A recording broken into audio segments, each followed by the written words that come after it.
नमस्कार, स्वागत है आपका। आप देख रहे हैं चार बड़ी खबरें। मैं हूं आपके साथ विवेक चांडिल्य। पहली खबर में बात ओडिशा की। अब गोवा के बाद ओडिशा के नाइट क्लब में कैसे आग लगी, कितना नुकसान हुआ, पूरी खबर आपको दिखाएंगे।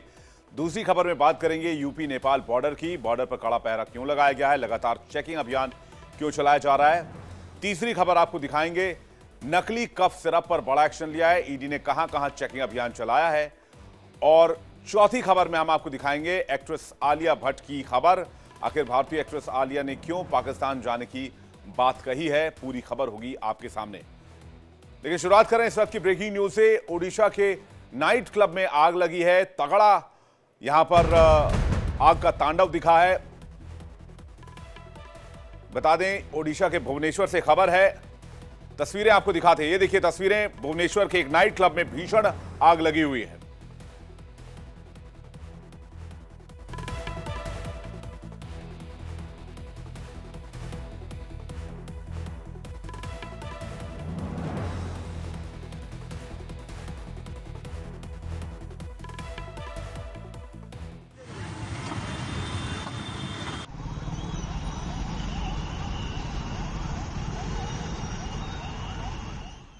तो नाइट क्लब की इस आग की तस्वीर आप देख रहे हैं, किस तरह से भयंकर आग लगी हुई है। और इसके बाद यहां पर बताया जा रहा है कि आग को फिलहाल कंट्रोल कर लिया गया है।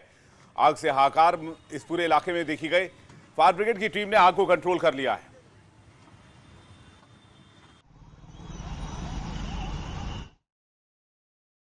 आग का जो ज़्यादा था तो उसके बाद हम भुवनेश्वर फायर स्टेशन, पहाड़ा फायर स्टेशन और स्ट्राइकिंग फोर्स को अलर्ट कर दिया और तुरंत 7 फायर टेंडर आकर पहुंचा और फायर फाइटिंग स्टार्ट किए।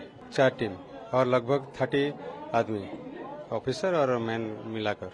वो जो ओपन बार था, वो जो शेड था वो डैमेज हो गया है और उसके करीब एक रूम था, वो कुछ डैमेज हुआ, पार्शियली डैमेज हुआ है। रहा हूँ कि शॉर्ट सर्किट से शायद हो सकता है।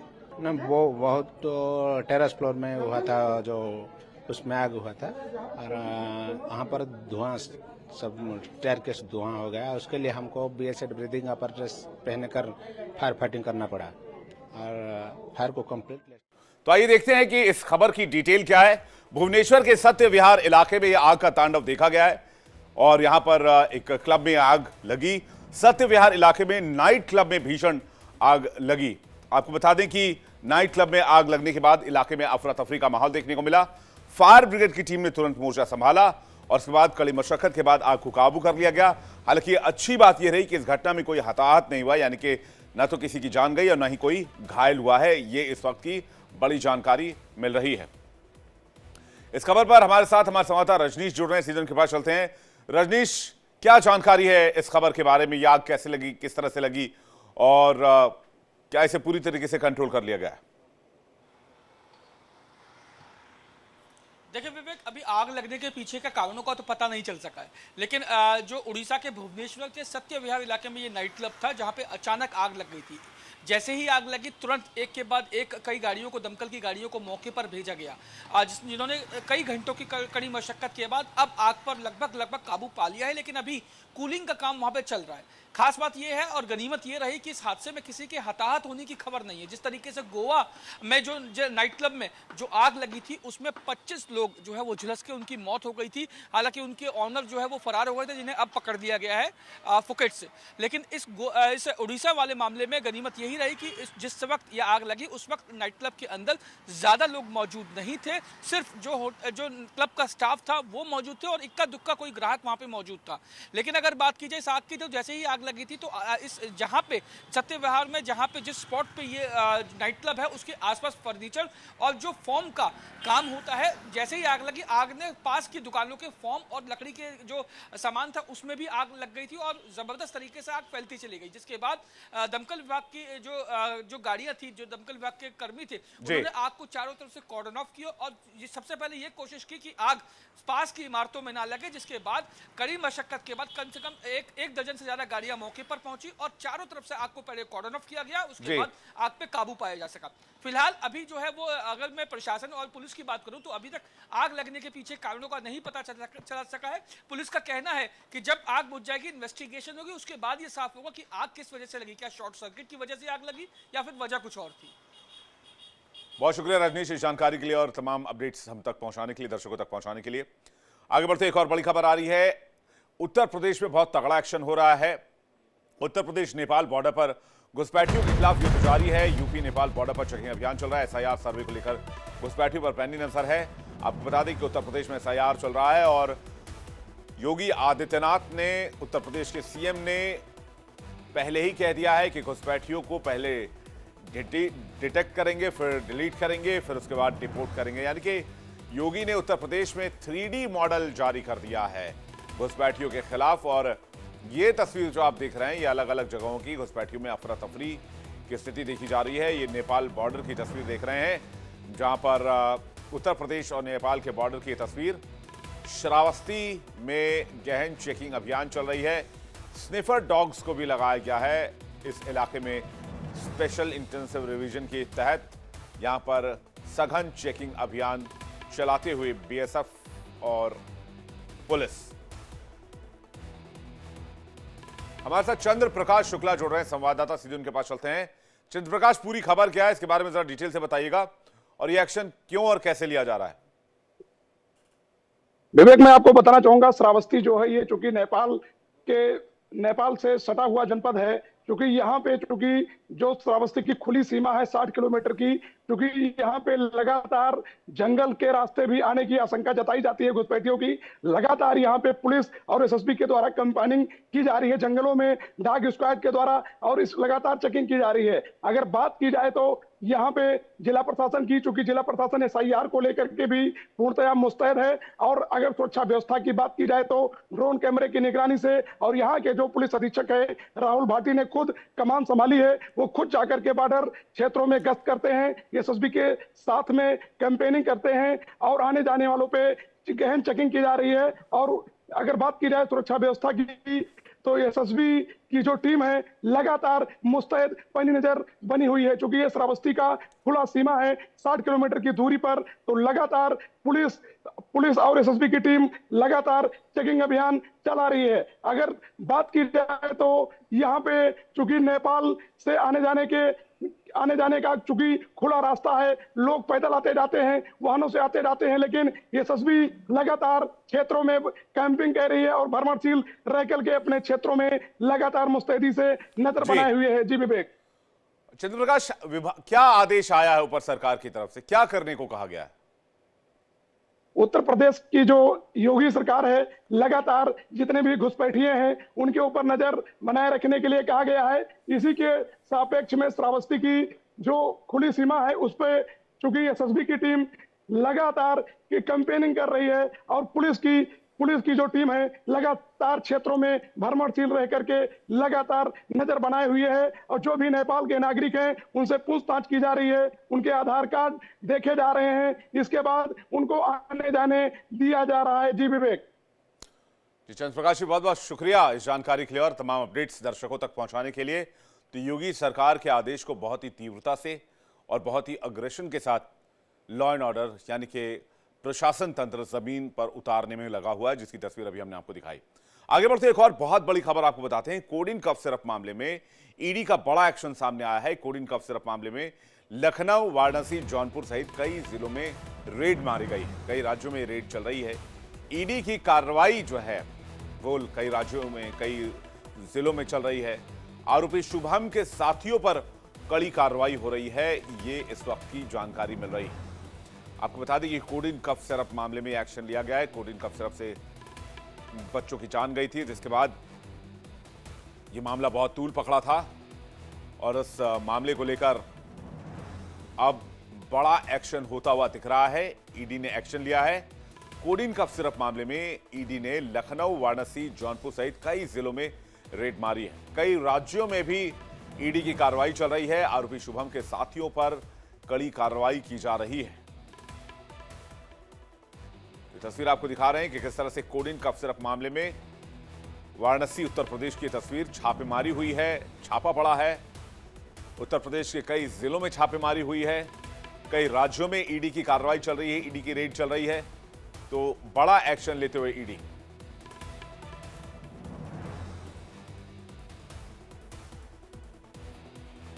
इस खबर पर जानकारी देने के लिए नित्यानंद मिश्रा हमारे संवाददाता वाराणसी से जुड़ रहे हैं, सीधे उनके पास चलते हैं।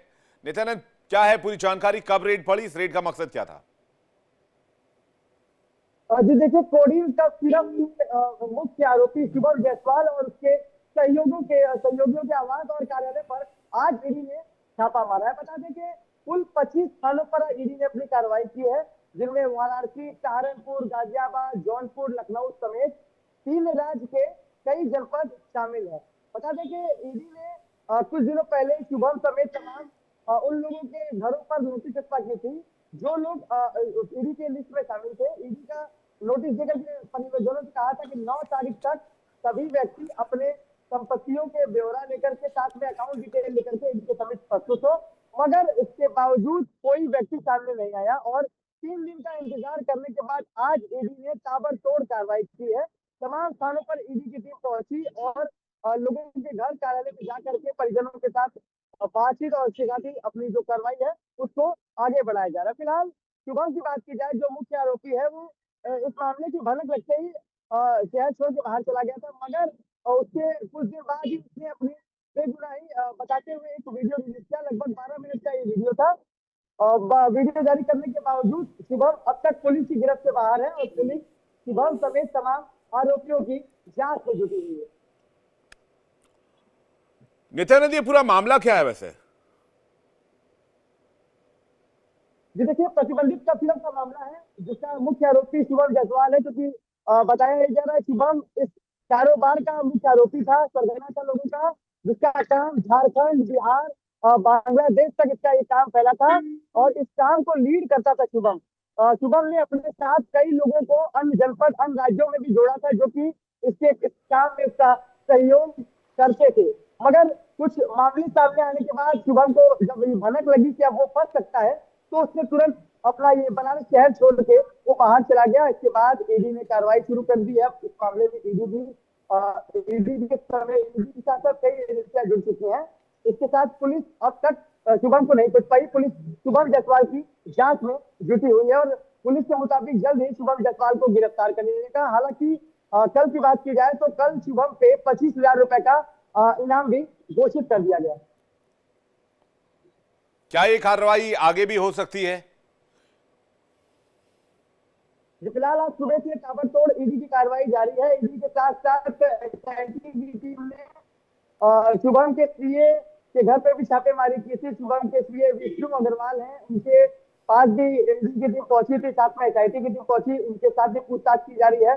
इसके साथ साथ जो भी लोग शुभम के संपर्क में थे उनके साथ भी पुलिस, एसआईटी और ईडी की टीम पूछताछ कर रही है। नहीं, खबर है कि अब तक 32 लोगों की गिरफ्तारी हो गई इस मामले में। तो ऐसा लग रहा है कि ये नेक्सस पूरे देश में ही नहीं, इंटरनेशनली ऑपरेट भी कर रहा था। जैसा कि मैंने पहले ही बताया कि बनारस के साथ साथ झारखंड, बिहार, कोलकाता समेत बांग्लादेश तक ये नेटवर्क फैला था। अंतरराष्ट्रीय स्तर पे इसका जो एक्सपोर्ट किया जा रहा था शुभम जायसवाल और उनके सहयोगियों द्वारा। इसके साथ साथ 32 लोगों को अब तक इस मामले में गिरफ्तार किया जा चुका है, जिनमें से 6 से ज्यादा बनारस के हैं। इसके साथ कलकत्ता के शुभम के पिता को भी गिरफ्तार किया। बताया जा रहा है कि शुभम के पिता थाईलैंड जाने के फिराक में थे, मगर एयरपोर्ट से ही सोनभद्र पुलिस ने उन्हें गिरफ्तार कर लिया था। जी नित्यानंद, बहुत बहुत शुक्रिया इस जानकारी के लिए। नजर बनाकर रखिएगा क्योंकि ये मामला बढ़ता जा रहा है।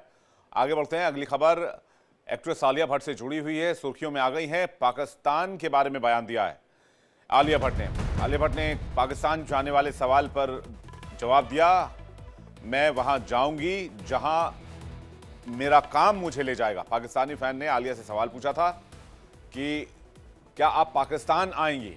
रेड सी इंटरनेशनल फिल्म फेस्टिवल में सवाल पूछा गया था, जिसके जवाब में आलिया भट्ट ने जवाब दिया कि जहां मेरा काम मुझे ले जाएगा मैं वहां जाने के लिए तैयार हूं। तो सुर्खियों में है एक्ट्रेस आलिया भट्ट रेड सी इंटरनेशनल फिल्म फेस्टिवल में शामिल हुई हैं। Alia golden globe horizon award से सम्मानित हुई हैं, दूसरी बार फेस्टिवल में शामिल हुई। आलिया भट्ट फेस्टिवल के दौरान पाकिस्तानी फैन ने उनसे सवाल पूछा कि क्या आप कभी पाकिस्तान आएंगी। उन्होंने कहा मैं वहां जाऊंगी जहां मेरा काम मुझे ले जाए। ये आलिया भट्ट का रिएक्शन था।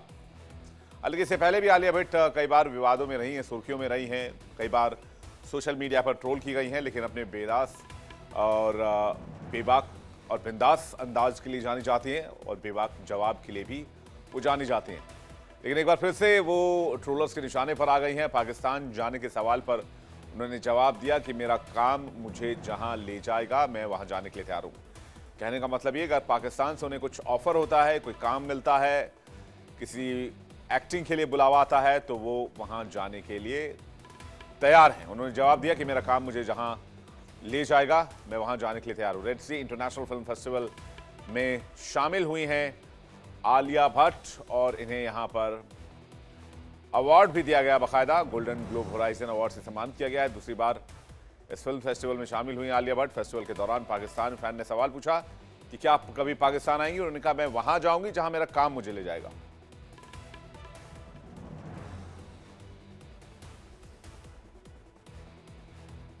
इस खबर में बातचीत करने के लिए हमारे साथ न्यूज रूम से हमारे सहयोगी किरण जुड़ रहे हैं। किरण, आलिया का यह बयान चौंकाने वाला है। पाकिस्तानी फैन के जवाब पर उन्हें हालांकि थोड़ा सा घुमा के जवाब दिया, लेकिन अगर क्या उन्हें पाकिस्तान से कोई काम, कोई फिल्म ऑफर होता है तो उस फिल्म में काम करने के लिए तैयार हैं। वो कह रही हैं कि वो उन्हें जहां उनका काम ले जाएगा वो जाने के लिए तैयार हैं। बिल्कुल, देखिए कई सारे सवाल जो हैं इस फिल्म फेस्टिवल के दौरान जो है पूछे गए थे, जिसका बहुत ही सधे अंदाज में जो है आलिया भट्ट ने जवाब भी दिया था। और इस बीच में जो सबसे ज्यादा सवाल अभी फिलहाल वायरल हो रहा है वो इसी पर कि क्या नेबर कंट्री यानी कि पाकिस्तान अगर आपको आने का मौका मिले या आप कब आना चाहेंगे, इस तरह से एक पाकिस्तानी फैन ने उनसे सवाल पूछा तो उन्होंने कहा है मेरा काम जहां ले जाएगा मैं वहां जरूर जाऊंगी और मुझे इसमें खुशी मिलेगी। ऐसे में कई लोग जो है या उनके फैंस जो है वो ये कह रहे हैं कि देखिए बहुत ही अलग तरीके से इन्होंने जवाब दिया है, बहुत ही अच्छे तरीके से इन्होंने जो है इस सवाल का जवाब दिया है। लेकिन ऐसे में कई ऐसे भी ट्रोलर्स हैं जो इनको ट्रोल कर रहे हैं कि जहां पर पाकिस्तान की तरफ से आतंकवादियों को भारत में भेजा जाता है दहशत फैलाने के लिए, और ऐसे में अभी पहलगाम का मुद्दा जो है वो ठंडा पड़ा नहीं है। इसको लेकर के ऑपरेशन सिंदूर की बात कर ले तो वो स्टिल अभी भी ऑन है। ऐसे में आलिया भट्ट को जवाब केवल नाम में देना चाहिए था। तो कई ऐसी चीजें हैं जिसमें प्रतिक्रियाएं फैंस की जो है अलग अलग आ रही हैं। कोई सोच रहे हैं कि इसका बहुत ही सधे अंदाज में उन्होंने जवाब दे दिया, लेकिन सबसे ज्यादा, क्योंकि आपको याद होगा विवेक, अभी क्रिकेट मैच भी हुआ था, उसमें जब भारत और पाकिस्तान का मैच था तो कई सारे सवाल जो है वो खड़े हो रहे थे कि हम हर चीज को मना कर रहे हैं, हम बात नहीं कर रहे हैं, हम बायलैटरल टॉक यहां पर नहीं कर रहे हैं, हम यहां पर सिंधु जल संधि समझौता जो है उसको रद्द कर रहे हैं, ये तमाम चीजें हम कर रहे हैं। लेकिन जब क्रिकेट ऐसे गेम्स आ जाते हैं तो फिर हम नतमस्तक क्यों हो जाते हैं। अब इसको लेकर के देखिए पिच के मैदान पर भी भारत ने जवाब दे दिया, जिस तरह से पाकिस्तान को मुंहतोड़ तरीके से हार जो है उसका मुंह दिखाया था। लेकिन अब ऐसे में आलिया का ये कहना अब सीधे सीधे तौर पर इसी तरफ इशारा कर रहा है जिसका जिक्र आपने भी किया है कि अगर उनको मौका मिलेगा तो डेफिनेटली वो वहां जाएंगे। तो क्या वो पाकिस्तान की फिल्म में एक्टिंग करेंगी, किसी पाकिस्तानी फिल्म में किरदार निभाएंगी? देखिए अगर जो जबकि बॉलीवुड में पाकिस्तानी किरदारों को बिल्कुल बैन किया हुआ है। बॉलीवुड में अब आप नहीं देखते होंगे, पहले बहुत सारे Pakistani singer, actor, actress Bollywood की फिल्मों में काम कर रहे थे, लेकिन अब वो पूरी तरीके से बंद हो चुका है। और स्पेशली पहलगाम के बाद, हालांकि एक्शन तो हमने उरी और पठानकोट के वक्त ही ले लिया था, लेकिन ये जब पहलगाम हुआ उसके बाद से कंप्लीट पाकिस्तानी सिंगर्स और पाकिस्तानी एक्टर्स को बॉयकॉट किया गया। लेकिन ऐसे में आलिया कह रही है उनका काम उन्हें जहां ले जाएगा वो जाने के लिए तैयार है। तो क्या वो किसी पाकिस्तानी फिल्म में किरदार करने के लिए तैयार हैं? क्या उन्होंने खुलकर इस बारे में जवाब दिया है? बिल्कुल खुलकर के तो जवाब नहीं दिया है उन्होंने, सिर्फ इतनी ही एक लाइन में जो है बात को कह करके जो है वो टाल दिया, या ये कहे कि इतना ही सिर्फ का अब इशारों को समझना है तो वो हर कोई अपने अपने हिसाब से समझेगा। फैंस इसमें खुशी जाहिर करते हुए भी दिखाई दे रहे हैं। जिसने ये पूछा कि आप पाकिस्तान कब आएंगी, यानी काम मिलेगा तो डेफिनेटली आप आएंगी, और ये सीधे सीधे तौर पर ये कहना रहा है कि देखिए पाकिस्तान तो आलिया भट्ट आना चाहती है, आप भले ही पाकिस्तान के कलाकारों को भारत में जो है वो नहीं भी लेकर आए। आपने जो जिक्र किया इससे पहले किस तरह से पाकिस्तानी कलाकारों को जो है यहाँ काम करने नहीं दिया गया या उसको लेकर के एक विरोध के स्वर जो है वो उठे थे। दिलजीत दोसांझ हमें याद होगा, उन्होंने इसके बाद इस बात का भी जिक्र किया था जब क्रिकेट मैच भी हुआ था कि देखिए मैंने तो महज एक काम किया था और वो भी पहलगाम हमले से पहले मैंने काम किया था, उस पर इतने सारे तमाम सवाल उठ गए, मैं ट्रोल हो गया, वो कलाकार ट्रोल हो गए। लेकिन अब वहीं जो है ये गेम हो रहा है, यहाँ पर क्रिकेट मैच हो रहा है, तो ऐसी कई सारी चीजें आती है। अब ऐसे में आलिया भट्ट का जो कहना है, अगर कल को किसी पाकिस्तानी प्रोड्यूसर ने यही जवाब सुनकर इनको किसी फिल्म के लिए साइन का ऑफर भेज दिया या इनको किसी फिल्म में किरदार का ऑफर भेज दिया, तो क्या तब भी वो वही जवाब देंगी हिंदुस्तानियों को या हिंदुस्तानी फैन को कि मुझे मेरा काम वहां बुला रहा है इसलिए मैं वहां जा रही हूं? फिर क्या करेंगे आलिया भट्ट? उनके ह्यूमर की तारीफ तो की जा रही है, लेकिन पाकिस्तान से ऑफर आ गया तो डिनाई कर पाएंगी? फिर तो ये नहीं कह पाएंगी कि मेरा काम वहां बुला रहा है। देखिए, अगर वो भारत को इतना तवज्जो देती है, क्योंकि एक सवाल ये भी जब पूछा गया था उस मंच पर कि क्या भारत को रिप्रेजेंट करने में आपको कोई प्रेशर यहाँ पर झेलना पड़ता है, उन्होंने कहा नहीं, मुझे गर्व की महसूस होती है, मैं यहाँ पर करती हूँ, मुझे गर्व की अनुभूति होती है। तो मुझे लग रहा है ऐसे में भारतीयों की भावनाओं का ध्यान आलिया भट्ट जरूर रखेंगी अगर ऐसा कोई ऑफर उनको मिलता है। ये मुझे लग रहा है सवाल अचानक से उनके सामने आया जिसका जवाब उन्होंने सोचा नहीं होगा, और ऐसे में उन्होंने अपने प्रोफेशन को जो है वो सामने रख दिया होगा। ये एक अंदाजा जो हम लगा सकते हैं उनके आंसर हमें से देने जब के हमारी पीछे। बातचीत होती है, जब हमसे पूछा जाता है आपके लिए क्या पहले है, तो हम कहते हैं हमारे लिए हमारा देश सबसे पहले है। देश का वजूद है तो हमारा वजूद है, देश है तो हम हैं, वरना हम भी किसी देश में अवैध प्रवासी की तरह पड़े होते, कहीं शरणार्थी की तरह रह रहे होते। तो देश की वजह से हमारा नाम है, हमें पूरी दुनिया में भारतवासी के तौर पर जाना जाता है।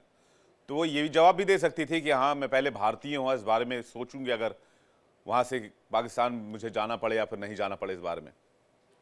बिल्कुल विवेक, देखिए आपने सही कहा है कि इसमें ये भी जवाब हो सकता था, लेकिन मेरा ये मानना है या मैं ये सोच सकती हूँ कि शायद उनको उस वक्त में वो जवाब सूझा नहीं, इसलिए उन्होंने अपने प्रोफेशन को यहाँ पर आगे कर दिया है। और ऐसे में क्या उनकी मंशा रही है ये तो आलिया क्या भट्ट ही समझ पाएंगी। उनका प्रोफेशन उनके देश प्रेम से बड़ा है या उनका प्रोफेशन भारत देश से बड़ा है?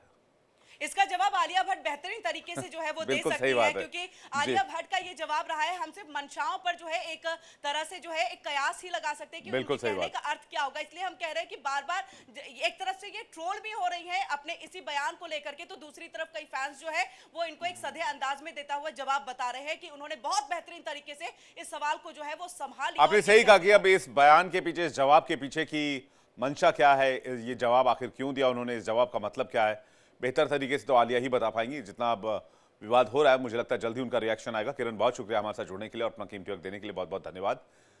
आगे बढ़ने से पहले आपको बता दें, इंडिया डेली अब आपकी स्मार्ट टीवी पर भी मौजूद है। इंडिया डेली 24/7 देखिए अपनी स्मार्ट टीवी पर लाइव और लगातार।